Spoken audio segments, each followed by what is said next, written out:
ছাত্ৰ ছাত্ৰীসকল, প্ৰথমতে তোমালোকক মোৰ ইউটিউব চেনেল আজমিৰা ক্ৰিয়েশ্যনলৈ স্বাগতম জনালোঁ। আজিৰ এই ভিডিঅ'টিত অষ্টম শ্ৰেণীৰ পাঠ্যপুথি ভূগোল আৰু অৰ্থনীতি বিজ্ঞানৰ পাঠ 12 গ্ৰাহকৰ সজাগতা, অধিকাৰ আৰু সুৰক্ষা অনুশীলনীৰ প্ৰশ্ন উত্তৰসমূহ লৈ আহিছোঁ। আশা কৰোঁ ভিডিঅ'টি চাই তোমালোকে উপকৃত হ'বা। এতিয়া প্ৰশ্ন উত্তৰলৈ আহিছোঁ। প্ৰশ্ন উত্তৰখিনি মই লিখি লৈ আহিছোঁ, তোমালোকেও লিখি ল'ব পাৰিবা। 1 নম্বৰ চমু উত্তৰ দিয়া। ক নম্বৰ প্ৰশ্ন হৈছে, গ্ৰাহকৰ সজাগতাৰ আৱশ্যকতা আছেনে? তোমাৰ উত্তৰৰ সপক্ষে দুটা যুক্তি আগবঢ়োৱা। উত্তৰ: গ্ৰাহক সজাগতাৰ আৱশ্যক আছে। উত্তৰৰ সপক্ষে দুটা যুক্তি আগবঢ়োৱা হ'ল।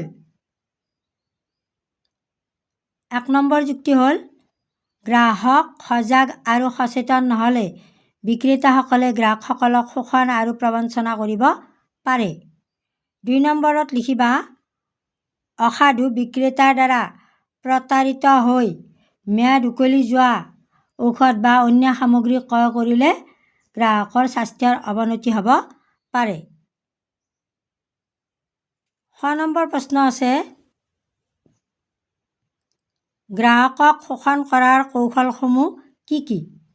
উত্তৰ: এজন গ্ৰাহক বিভিন্ন ধৰণে বিক্ৰেতাৰ দ্বাৰা শোষিত হ'ব পাৰে। বিক্ৰেতাই গ্ৰাহকক শোষণ কৰাৰ ক্ষেত্ৰত কিছুমান কৌশল ল'ব পাৰে। উদাহৰণস্বৰূপে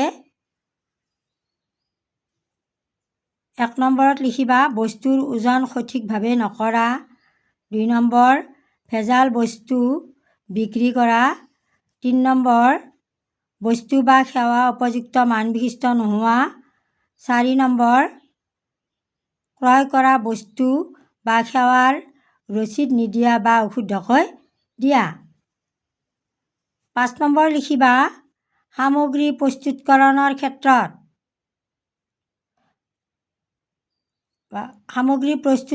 প্ৰকৃত তাৰিখ মচি পেলোৱা বা নকল তাৰিখ লগোৱা।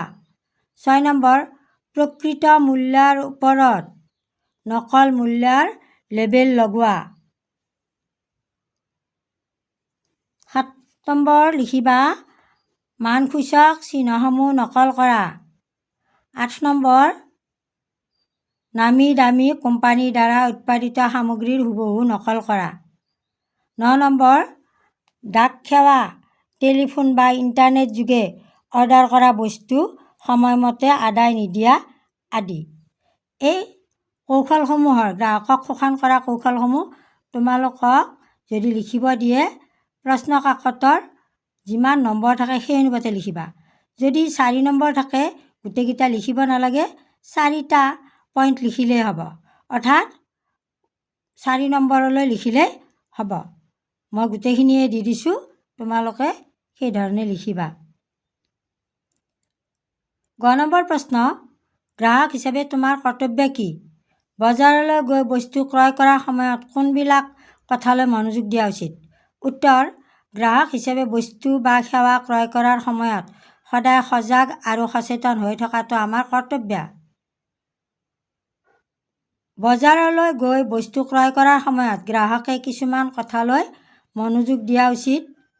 তলত গ্ৰাহকে ল'বলগীয়া কেতবোৰ সাৱধানতাৰ বিষয়ে উল্লেখ কৰা হ'ল। 1 নম্বৰ সাৱধানতা। 1 নম্বৰত লিখিবা, বস্তু বা সেৱা ক্ৰয় কৰোঁতে তাৰ গুণাগুণ, দাম, ওজন, বিশুদ্ধতা আদি সম্পৰ্কে নিশ্চিত হোৱা।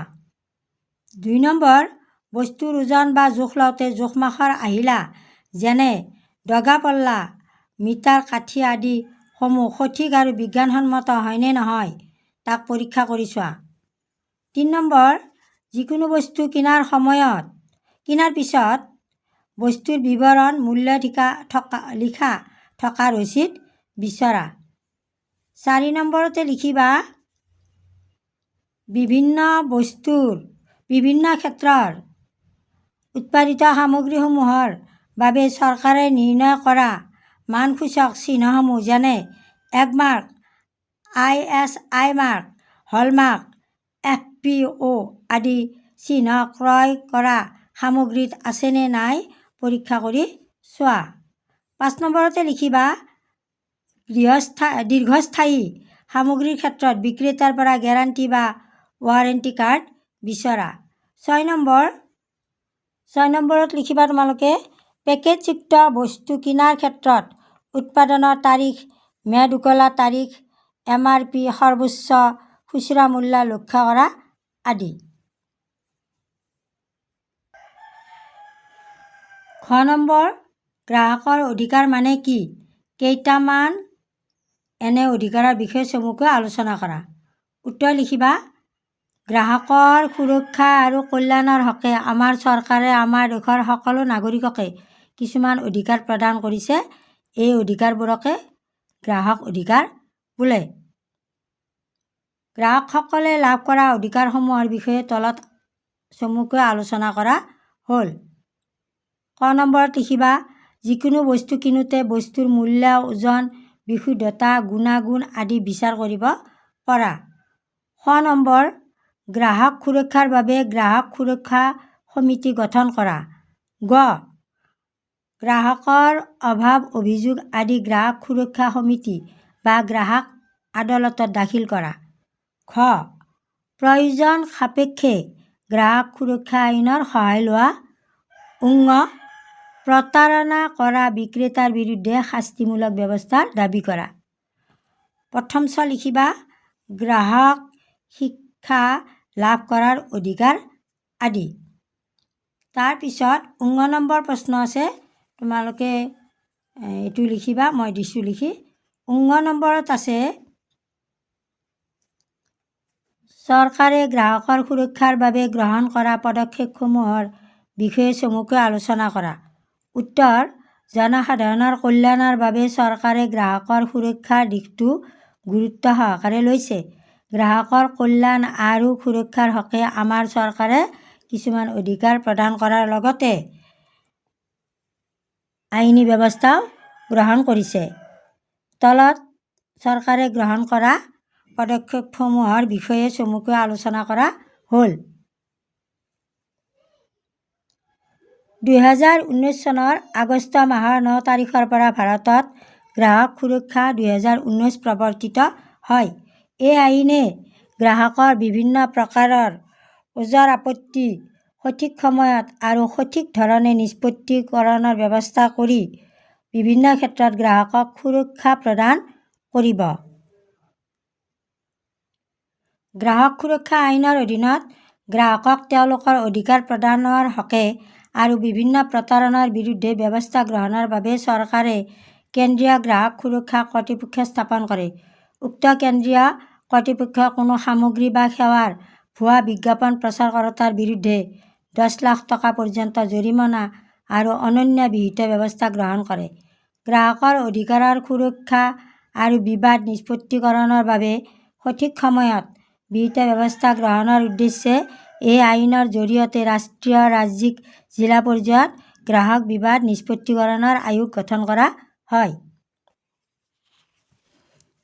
তাৰপিছত 2 নম্বৰ প্ৰশ্নত আছে চমু টোকা লিখা। ক নম্বৰ দিয়া আছে গ্ৰাহক সুৰক্ষা আইন।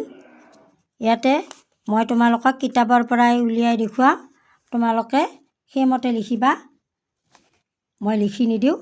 কিতাপতে আছে গ্ৰাহক সুৰক্ষা আইন। গ্ৰাহক সুৰক্ষা আইন এইখিনি লিখিবা। ক নম্বৰ প্ৰশ্নটো গ্ৰাহক সুৰক্ষা আইন 2019। তাৰপিছত আছে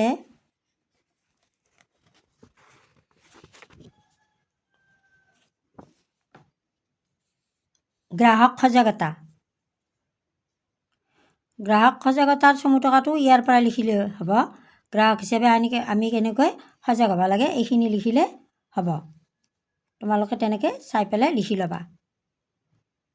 গ নম্বৰ গ্ৰাহক প্ৰতাৰণা, সেইটো কিতাপতে আছে, তোমালোকক তথাপিও মই প্ৰশ্নটো দিছোঁ, সেইধৰণে লিখিবা। ইয়াতে দিছোঁ মই এইখিনি। গ্ৰাহকক শোষণ কৰা কৌশলসমূহ কি কি, এইটো গ্ৰাহক প্ৰতাৰণাৰ ক্ষেত্ৰতো তেনেকৈ লিখিবা। বস্তুৰ ওজন সঠিকভাৱে নকৰা, ভেজাল বস্তু বিক্ৰী কৰা, এইবিলাকে লিখিবা। আকৌ চমু টকাটো এই একেখিনি কথাকে লিখিবা। তাৰপিছত আছে গ্ৰাহকৰ অধিকাৰ। গ্ৰাহকৰ অধিকাৰতো তোমালোকে গ্ৰাহকৰ কিতাপত আছে, গ্ৰাহকৰ অধিকাৰৰ কথাখিনিয়ে লিখি দিবা। যে গ্ৰাহক আদালততো গ্ৰাহক সুৰক্ষা আইনৰ কথাখিনি লিখি দিলে হ'ব। 3 নম্বৰত আছে শুদ্ধ অশুদ্ধ নিৰ্ণয় কৰা। মই এইখিনি কিতাপতে লিখি দিছোঁ, তোমালোকে তেনেকৈ বুজি ল'বা। ক নম্বৰ আছে গ্ৰাহক সুৰক্ষা আইন কেৱল দোকানত ক্ৰয় কৰা বস্তুৰ ক্ষেত্ৰতহে প্ৰযোজ্য, এইটো অশুদ্ধ। তাৰপিছত খ নম্বৰত আছে গ্ৰাহক সুৰক্ষাৰ ক্ষেত্ৰত ভাৰতেই একমাত্ৰ ৰাষ্ট্ৰ যিখনে আইন প্ৰণয়ন কৰিছে, সেইটো শুদ্ধ। গ নম্বৰ শোষণৰ বলি হোৱা গ্ৰাহকে জিলা বিবাদ নিষ্পত্তিকৰণ ফৰামত গোচৰ তৰিব লাগে, এইটো শুদ্ধ। ঘ নম্বৰ কেৱল মূল্যৱান আৰু দামী বস্তুৰ ক্ষেত্ৰতহে গ্ৰাহক সুৰক্ষা আইন প্ৰযোজ্য, এইটো অশুদ্ধ। ঙ নম্বৰত আছে কৃষিজাত সামগ্ৰীৰ মান বিশিষ্টতাৰ প্ৰমাণ হিচাপে হলমাৰ্ক চিহ্ন ব্যৱহাৰ কৰা হয়, এইটো অশুদ্ধ। হলমাৰ্ক সোণৰ ক্ষেত্ৰত, মূল্যৱান ধাতুৰ ক্ষেত্ৰত ব্যৱহাৰ কৰা হয়, গতিকে এইটো কৃষিজাতৰ ক্ষেত্ৰত ব্যৱহাৰ কৰা নহয়, অশুদ্ধ। প্ৰথম চাটো বিক্ৰেতাৰ পৰা বস্তু বা সেৱা ক্ষেত্ৰত লাভ কৰা প্ৰতাৰণাৰ ফলত হোৱা ক্ষতিৰ বাবে গ্ৰাহকে ক্ষতিপূৰণ পোৱাটো আইনগত অধিকাৰ, এইটো শুদ্ধ। মই প্ৰশ্ন উত্তৰখিনি দি দিলোঁ, তোমালোকে লিখি ল'বা আৰু ভালদৰে মনত ৰাখিবা। মোৰ ভিডিঅ'টো যদি ভাল লাগিছে লাইক দি কমেণ্ট কৰিবা। আজিলৈ ইমানতে এৰিছোঁ।